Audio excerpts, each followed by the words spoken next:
ભરૂચ નગરપાલિકા શિક્ષણ સમિતિ દ્વારા છીપવાડ શાળામાં કુંભોત્સવ 2025 યોજાયો।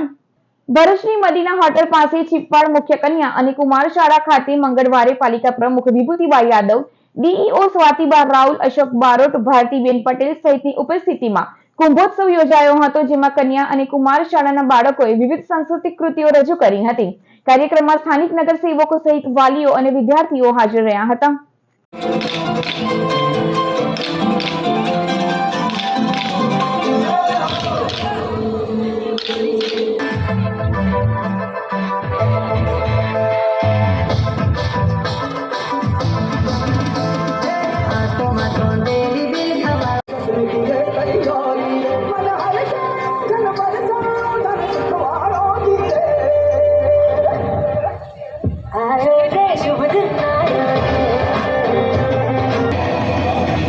प्रचंड बोल मस्तकों के झुंड